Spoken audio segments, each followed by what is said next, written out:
Assalamualaikum warahmatullahi wabarakatuh. Ya, apa kabar semuanya? Semoga kalian semua dalam keadaan sehat walafiat. Oke. Karena kalian mungkin sebagian besar ada yang sudah mengenal ibu. Nah, tapi mungkin yang belum kenal ibu, kita harus kenalan dulu nih. Karena tidak kenal maka tak sayang. Oke, perkenalkan, nama Ibu Ainun Mutia. Kalian bisa memanggil Ibu dengan sebutan Bu Ainun atau juga Bu Ai. Ya. Oke, nanti mungkin kalau misalnya kalian ada pertanyaan-pertanyaan bisa diajukan langsung melalui WA ya. Oke, hari ini Ibu sudah menyiapkan ada satu slide, dua gambar yang berbeda. Yang pertama ada seorang presenter, ya, dan kedua ada orang sedang membaca. Pertanyaan Ibu, apa yang terlintas di pikiran kalian setelah melihat dua gambar tersebut?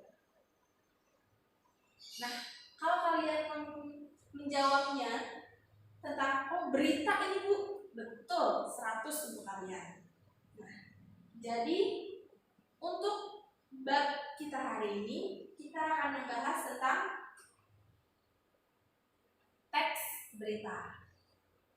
Oke, sebelum kita masuk ke materi, sebenarnya kalian tahu gak sih apa sih yang dimaksud dengan berita? Karena mungkin sekarang dengan adanya PSBB ini, kalian di rumah mungkin kalian lebih sering mendengar berita. Berita apa yang terbaru atau sedang tren saat ini?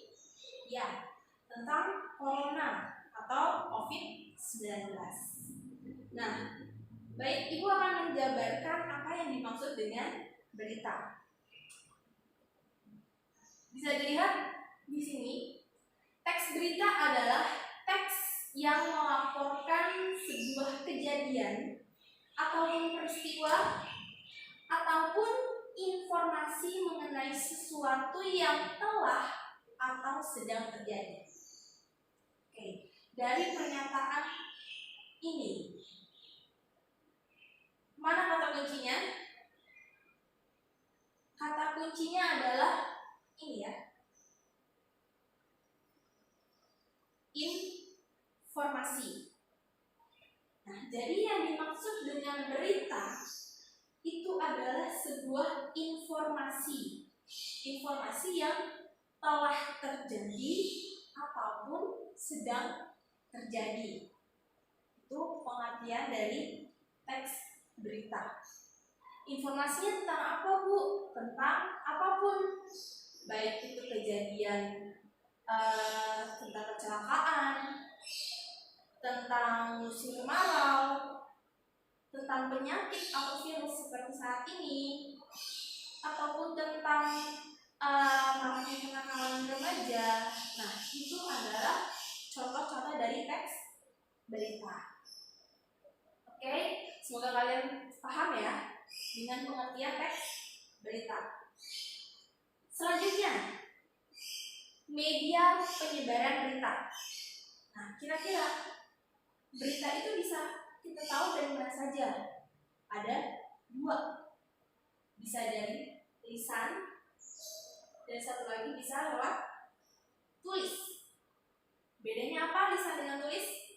Kalau lisan berarti dia media penyebarannya atau media komunikasinya itu menggunakan suara. Ya, suara, dan kita bisa melihat langsung. Ya. Ingat kata kuncinya kalau lisan itu adalah lisan itu kata kuncinya adalah lewat suara dan kita bisa melihat langsung. Oke, contoh yang pertama ada radio. Radio itu berarti hanya suara tanpa kita bisa melihatnya. Ya. Jadi berita atau sebuah informasi bisa kita dapatkan lewat radio. Yang kedua adalah televisi. Televisi itu berarti kita bisa mendengar dan juga bisa melihat. Ya. Jadi mungkin kelemahannya radio kita tidak bisa melihat secara langsung realnya atau kenyataan sesungguhnya di tempat kejadian seperti apa. Tapi kalau di televisi kita bisa melihat langsung. Kita lebih percaya apabila teks beritanya ada dalam televisi. Gitu. Ya. Oke. Ada radio, ada televisi lewat lisan. Selanjutnya media penyebaran lewat tulis. Berarti harus ada media cetaknya. Ditulis, ya. Tapi ingat, berita itu bukan karangan. Ya.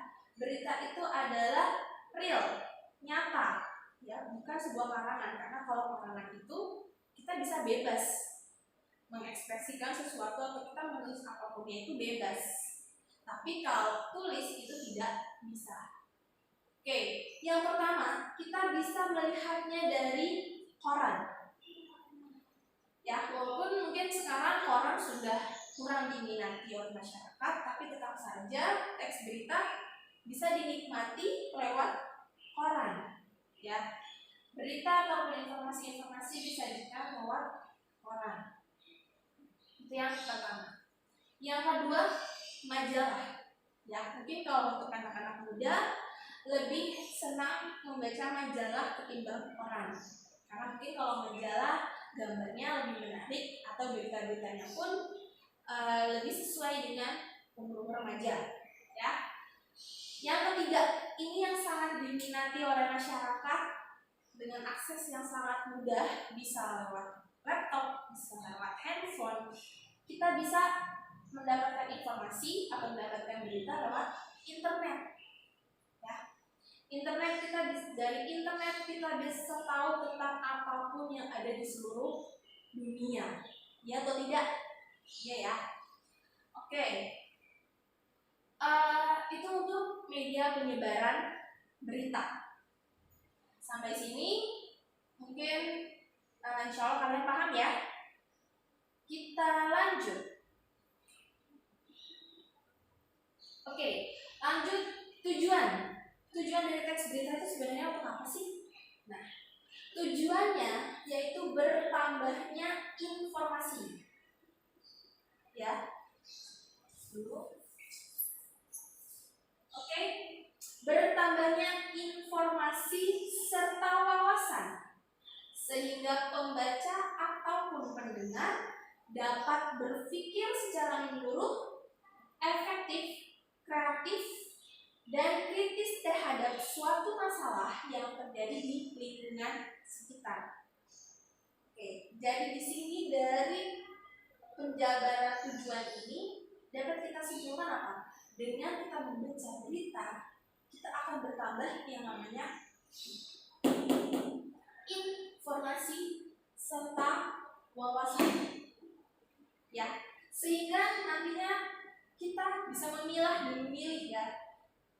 Karena apa? Di sini dia bilang berpikir kreatif, kritis. Nah, kata kritis ini. Nah, dengan kita membaca berita, diharapkan kita akan menjadi manusia yang kritis. Kritis itu apa sih, Bu? Nah, kritis itu maksudnya kita tuh tidak mudah percaya dengan berita-berita ataupun apa sih yang sedang tren saat ini. Nah, kita tahu itu namanya kritis. Ya, kita membutuhkan informasi lebih lanjut, kayak misalnya tentang corona. Oh, corona itu apa sih? Nah, akhirnya kalian baca berita lagi, oh corona itu seperti ini. Penyebarannya bagaimana sih? Nah, akhirnya kita cari lagi. Dampaknya apa sih? Kita cari lagi sehingga kita menjadi kritis dan mendapatkan informasi secara menyeluruh. Itu tujuan dari berita. Ya, diharapkan kita mendapatkan wawasan ataupun informasi secara menyeluruh dan menjadikan kita berpikir kritis. Itu kuncinya. Selanjutnya, nah, ciri-ciri teks berita yang baik dan benar. Mungkin kalian bingung ya, kok ada baik dan ada benar? Bedanya apa? Oke, itu akan menjelaskan kalau baik itu maksudnya beritanya itu benar-benar berita yang real, ya, nyata, kita butuh, itu baik. Benar itu benar. Benarnya itu maksudnya dia objektif atau tidak, faktual atau tidak, terus penulisannya betul atau tidak, itu benar. Nah, di sini Ibu ada 5 ciri-ciri teks berita yang baik dan benar. Yang pertama yaitu faktual. Faktual itu sesuai dengan fakta, sesuai dengan kenyataan, sesuai dengan keadaan yang sesungguhnya atau real. Itu adalah fakta. Ya. Lanjut, aktual. Bedanya ya, hanya ada di sini ada F, di sini tanpa F, namun artinya sudah berbeda. Kalau faktual itu sesuai dengan fakta, sedangkan aktual itu terbaru. Kita tidak bisa memungkiri ya, bahwa kita akan lebih senang saat kita mendengar ataupun melihat berita-berita yang terbaru. Kayak misalnya sekarang yang sedang terbaru, COVID-19, penyebarannya semakin meluas. Kemudian juga daerah Jakarta sudah dalam kondisi new normal. Nah, itu kita butuh ya berita-berita seperti itu, karena itu berita aktual, terbaru. Apa iya kita mau mendengarkan berita-berita lama? Kira-kira butuh nggak orang-orang? Pasti tidak butuh. Selanjutnya yang ketiga, berita itu harus bersifat penting. Penting itu maksudnya umum atau perlu diketahui oleh banyak orang atau halayak. Ya. Jadi kayak misalnya berita, misalnya kemarin aku jatuh dari motor. Kira-kira itu penting nggak untuk dijadikan berita? Tidak ya. Tapi apa? Harus berita yang mungkin semua orang butuh itu, butuh tahu atau butuh informasi itu.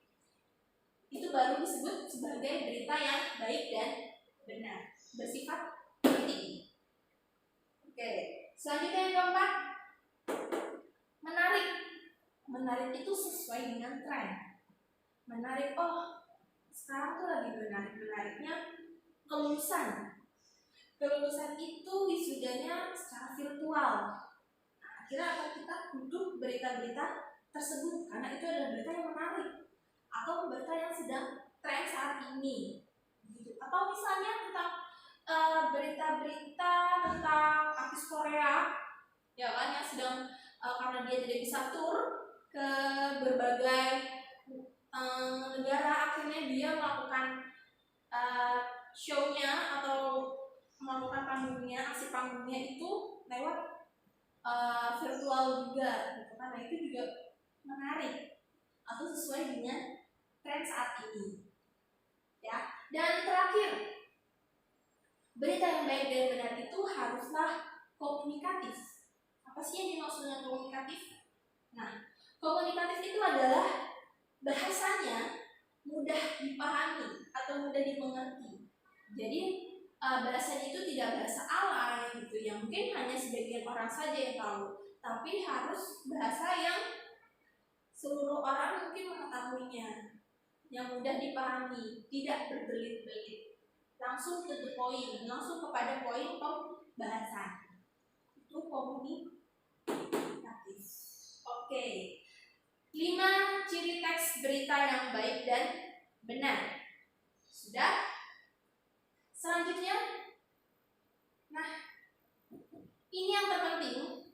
Saat kita nanti akan membuat berita, ataupun kita membaca berita, ataupun kita mendengar berita, haruslah terdapat 6 unsur ini, ya. Unsur-unsur teks berita 5W plus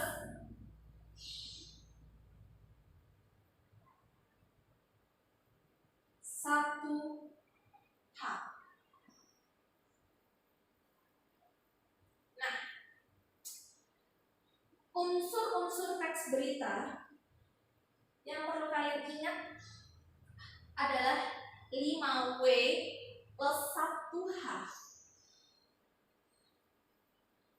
Nah, W yang pertama, ini kita abaikan dulu ya. Kita bahas di sini dulu. W yang pertama, what. What itu artinya apa? Ya. Apa di sini maksudnya apa sih yang sedang dibahas? Apa sih peristiwa atau kejadian yang sedang terjadi? Ya. Jadi itu menjawab tentang apa? Peristiwa yang sedang terjadi. Ya. Lanjut, W yang kedua ada who atau siapa. Nah, di sini maksudnya peristiwa itu siapa saja, ada siapa saja, kemudian narasumbernya siapa, korban-korbannya siapa. Nah, inilah untuk menjawab kata kunci siapa. Selanjutnya yang ketiga ada kata when. When itu artinya kapan. Kapan peristiwanya terjadi? Kapan kejadiannya terjadi? Mungkin misalnya tanggal 15 Mei 2020, atau misalnya pagi hari, atau misalnya kemarin. Nah, itu menjawab kata kunci when atau kapan. Yang keempat ada kata where. Where itu di mana. Nah, di mana kejadiannya, di mana peristiwanya terjadi. Nah, mungkin bisa dijawab misalnya di Indonesia, di berbagai daerah, di seluruh Indonesia. Nah, ini menjawab kata di mana. Ada misalnya kecelakaan di Tol Jagorawi, seperti itu ya. Itu untuk menjawab kata kunci where, di mana. Selanjutnya ada kata why, mengapa. Mengapa peristiwanya terjadi? Misal ada berita tentang kecelakaan lalu lintas. Mengapa bisa terjadi? Mungkin ya di situ misalnya mengapa peristiwa itu terjadi, mengapa tabrakan itu terjadi. Nah, di situ dijelaskan, oh ternyata pengemudinya ngantuk, akhirnya dia menabrak pembatas jalan. Itu untuk menjawab kata kunci mengapa. Jadi mengapa itu untuk menjawab alasan terjadinya suatu peristiwa. Yang terakhir ada kata how. How itu bagaimana. Bagaimana peristiwa itu terjadi, bagaimana kronologisnya, bagaimana dampaknya, bagaimana pengaruhnya. Itu untuk menjawab kata bagaimana. Misalnya tadi ada tabrakan, oh bagaimananya mungkin bisa dijawab dengan akhirnya petugas kepolisian datang ke TKP untuk melakukan olah TKP. Nah, itu untuk menjawab kata bagaimana. Atau misalnya ditemukan supir dalam keadaan tewas di tempat, akhirnya dibawa ke rumah sakit. Nah, itu untuk menjawab kata bagaimana. Jadi bagaimana itu adalah untuk menjawab kronologi selanjutnya. Ya. Nah, dari keenam kata kunci ini ya bisa dilihat bahasa Indonesianya. Di sini ada kata A, S, K, D, M, dan G. Ya. A, S, K, D, M, G. Nah, jadi dari 6 kata kunci ini, apabila kalian lupa dengan 5W plus 1H, kalian bisa menyingkatnya dengan ini. Askadimega. Apa, siapa, kapan, di mana, mengapa, dan bagaimana. Jadi ini yang perlu diingat, unsur-unsur teks berita 5W plus 1H, atau bisa disingkat dengan ungkapan ASKADIMEGA. Ya, jadi ada 6 unsur teks berita. Oke, itulah untuk materi awal kita. Ya, untuk membuka materi awal kita untuk memberikan informasi atau penjelasan kepada kalian tentang teks berita. Nanti mungkin di sesi selanjutnya bisa kita lanjutkan dengan bagaimana struktur berita atau bagaimana cara membuat berita yang baik dan benar. Oke, sampai sini semoga kalian paham dengan apa yang sudah Ibu jelaskan. Walaupun kita tidak bisa bertatap muka, tapi Ibu harap kalian bisa tetap konsentrasi belajar, tetap rajin belajar, ya, dan tetap jaga kesehatan kalian. Ya, terima kasih Ibu ucapkan. Selamat belajar untuk kalian semua. Terima kasih. Wassalamualaikum warahmatullahi wabarakatuh.